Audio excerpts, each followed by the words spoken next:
Keinginan adalah penderitaan. Setiap keinginan mengarah pada penderitaan, baik itu keinginan yang terpenuhi ataupun tidak. Jika terpenuhi, keinginan itu ditempuh dengan waktu lebih cepat, jika tidak terpenuhi keinginan itu membutuhkan waktu yang lebih lama. Tetapi setiap keinginan mengarah pada penderitaan. Sadarlah pada seluruh proses keinginan dan bergeraklah bersamanya. Tidak perlu terburu-buru karena tidak ada yang bisa dilakukan dalam ketergesaan. Pertumbuhan rohani tidak mungkin dilakukan dengan tergesa-gesa. Bergeraklah perlahan dan sabar. Perhatikan setiap keinginan dan kemudian perhatikan bagaimana setiap keinginan menjadi pintu ke neraka. Jika engkau sadar, cepat atau lambat engkau akan menyadari bahwa keinginan adalah neraka. Saat realisasi itu terjadi, tidak akan ada keinginan lagi. Tiba-tiba keinginan akan hilang dan engkau akan berada dalam keadaan tidak ada keinginan. Aku tidak mengatakan tidak ada keinginan, aku hanya mengatakan tanpa keinginan. Engkau tidak dapat melatih tanpa keinginan ini. Ingat, hanya keinginan yang bisa dilatih. Bagaimana engkau bisa berlatih keadaan tanpa keinginan?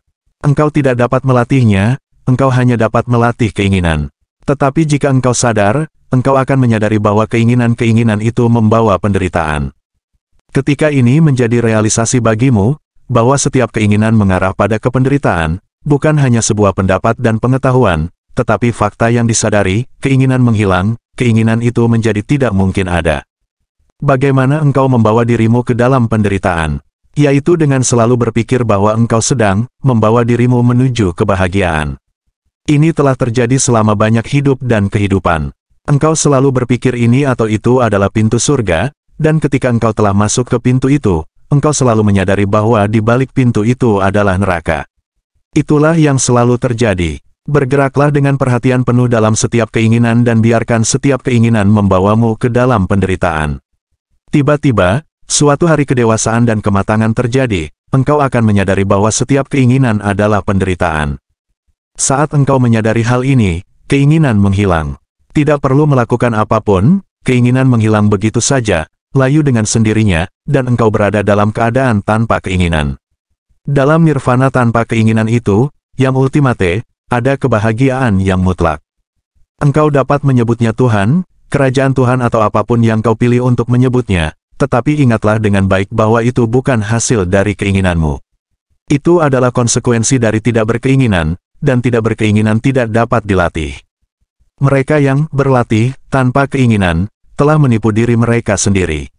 Ada banyak orang yang seperti itu di seluruh dunia, para biksu, sannyasin, yang berlatih untuk menjadi tanpa keinginan. Engkau tidak dapat berlatih menjadi tanpa keinginan, tidak ada hal negatif yang bisa dilatih. Di lubuk hati, mereka tetap menginginkan, mereka mendambakan Tuhan, menginginkan kedamaian yang akan terjadi dan kebahagiaan yang menunggu mereka di suatu tempat di masa depan setelah kematian. Mereka menginginkan dan mereka menyebut keinginan mereka sebagai keinginan spiritual. Engkau dapat menipu diri sendiri dengan sangat mudah. Kata-kata sangat menipu dan engkau bisa merasionalisasikan kata-kata itu. Engkau menyebut racun sebagai ambrosia, sesuatu yang sangat menyenangkan untuk dicicipi atau dibaui. Ketika engkau menyebutnya ambrosia, racun itu muncul sebagai ambrosia.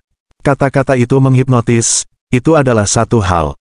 Tapi rasa dan kesadaran bahwa keinginan adalah penderitaan, harus menjadi milikmu. Buddha telah mengatakan bahwa keinginan adalah penderitaan dan engkau terus mengulangi kalimatnya. Ini adalah pengetahuan. Engkau berkeinginan dan belum pernah melihat keinginan itu adalah penderitaan. Engkau baru mendengar kalimat Buddha saja. Yang seperti ini tidak akan berhasil. Engkau hanya menyia-nyiakan hidup dan kesempatanmu, kalau engkau hanya mengulang-ulang kalimat bededa. Pengalamanmu sendirilah yang dapat mengubahmu, tidak ada yang lain. Pemahaman itu tidak bisa dipinjam. Jika dipinjam, pemahaman itu hanya pemahaman palsu. Itu akan kelihatan seperti pemahaman, tetapi itu bukan pemahaman. Tetapi mengapa kita mengikuti perkataan seorang Buddha atau Yesus? Karena keserakahan kita. Kita melihat mata Buddha yang begitu damai sehingga keserakahan muncul, keinginan muncul untuk bagaimana mencapai kedamaian ini. Buddha begitu bahagia, setiap saat berada dalam ekstasi. Muncul keinginan untuk menjadi seperti Buddha. Kita juga menginginkan kondisi seperti itu. Kemudian kita bertanya bagaimana Buddha bisa mencapai ini, bagaimana hal itu terjadi. Kata, bagaimana, ini menciptakan banyak masalah karena kemudian Buddha akan berkata bahwa dalam keadaan, Tanpa keinginan, lah kedamaian itu bisa terjadi. Dan Buddha benar, kedamaian itu memang terjadi dalam keadaan tanpa keinginan. Tetapi ketika kita mendengar bahwa dalam keadaan tanpa keinginanlah kedamaian itu terjadi, kita mulai berlatih tanpa keinginan, kita mulai meninggalkan keinginan, dan seluruh upaya kita adalah keinginan untuk menjadi seperti Buddha. Buddha tidak berusaha menjadi seperti orang lain. Buddha tidak meminta untuk menjadi seorang Buddha. Buddha hanya mencoba memahami penderitaannya sendiri, dan semakin Buddha memahami penderitaan, semakin banyak penderitaan yang menghilang. Kemudian suatu hari Buddha mengerti bahwa keinginan adalah racun. Jika engkau memiliki keinginan, engkau telah menjadi korban dan tidak ada kemungkinan engkau akan bahagia. Engkau hanya bisa berharap dan frustrasi.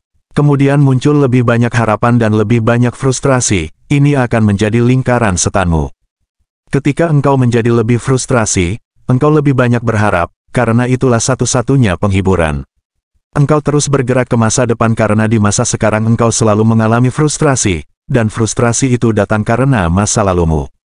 Di masa lalu, sekarang adalah masa depan yang kau harapkan. Sekarang engkau dalam keadaan frustrasi. Kemudian engkau berharap lagi untuk masa depan. Ketika masa depan itu menjadi masa kini, engkau akan kembali frustrasi. Engkau pun akan berharap lagi. Kemudian lebih banyak frustrasi dan lebih banyak harapan, dengan lebih banyak harapan akan ada lebih banyak frustrasi.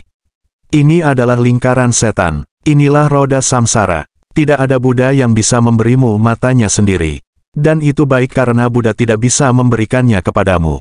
Jika seorang Buddha bisa memberikan matanya kepadamu, engkau akan tetap menjadi dirimu yang palsu, selalu, selamanya. Engkau tidak akan pernah menjadi dirimu yang otentik. Adalah baik untuk menderita karena hanya melalui penderitaan engkau akan menjadi otentik dan nyata.